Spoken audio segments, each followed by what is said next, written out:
All right, let's talk about the new playbook for managing digital threats, ISO 2705-2022.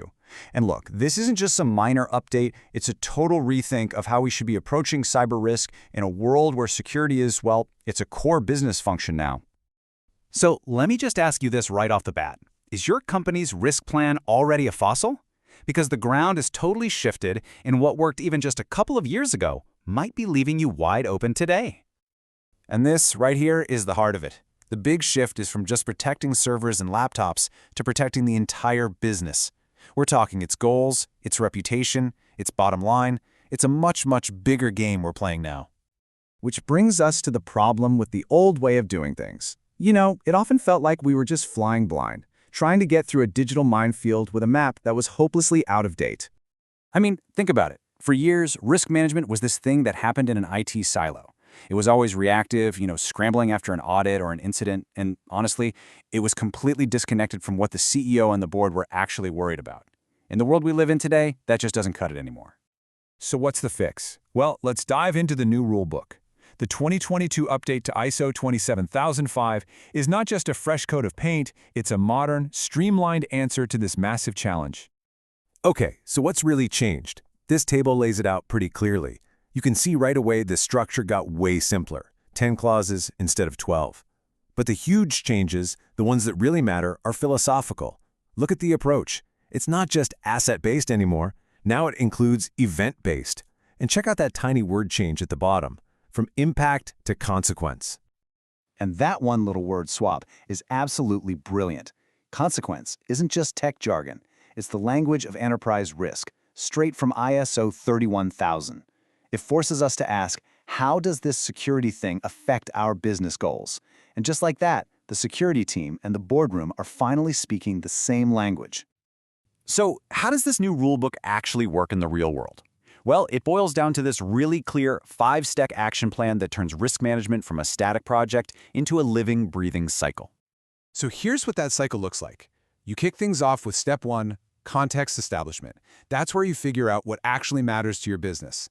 From there, you identify the risks, you analyze them, and you evaluate their potential consequences. Only after all that do you get to step 5, risk treatment. And the most important thing here is that it's a loop. It's a workflow you're supposed to keep running, not just a box you check for an audit. Now this is a profound shift in thinking. In the old model, accepting a risk was kind of an easy way out, right? A box you could check to avoid dealing with a tough problem. The new standard says nope, not anymore. Acceptance is now a formal decision you make after you've tried to fix the problem. This forces real accountability around a super important idea, residual risk. This is the risk that's left over after all your security controls are in place. And now, business leaders, the risk owners, have to formally look at that leftover risk and sign off on it. The key takeaway? No more hiding. Okay, this is where it gets really fun, I think. The biggest change in how we do things is that the new standard forces us to stop thinking like defenders and start seeing the world through an attacker's eyes. So the old school way was asset-based. You'd make a giant list of every server, every database. Great for patching, maybe, but you'd completely miss the big picture. The new event-based approach flips that upside down. It's top-down. It starts by asking, what bad things could happen to our business goals? This lets you model how real attacks happen in a way that management actually gets. And this is a perfect illustration. Instead of just listing unpatched server as a risk, you tell a story.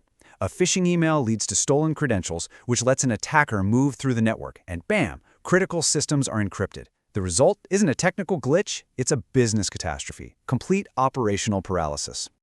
And to tell these stories right, you have to get inside the attacker's head. The standard pushes us to think about their desired end state. What's their ultimate goal? Is it cash, sabotage, geopolitical chaos? If you know what they want, you can start to predict what they'll do. The standard even gives us some profiles to work with, which is awesome.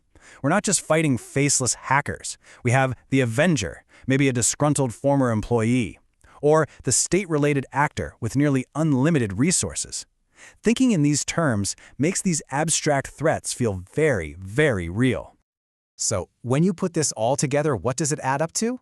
It's about taking cybersecurity from being a niche IT problem and making it a core piece of business strategy. And a huge piece of this is the idea of the risk owner.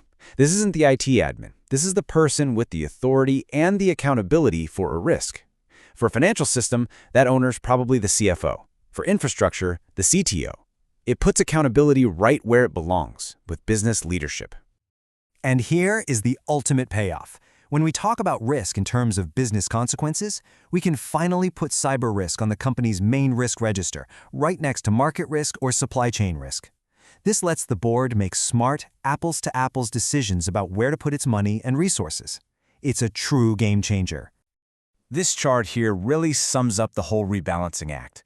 We're shifting away from an 80-20 split where the focus was almost all technical to a true 50-50 partnership between technology and business strategy. It's about shared responsibility. So if you remember nothing else, remember these 4 things. Risk is about business goals, not just servers. Think in stories, not checklists. Make sure leaders are accountable for the risk that's left over. And finally, this is a conversation that never, ever stops. It's a continuous cycle. And that leaves us with one final question for you to think about. Is your organization's risk management a static snapshot that gets filed away and forgotten, or is it a living, continuous conversation that's always adapting? The new playbook is clear. It has to be a conversation.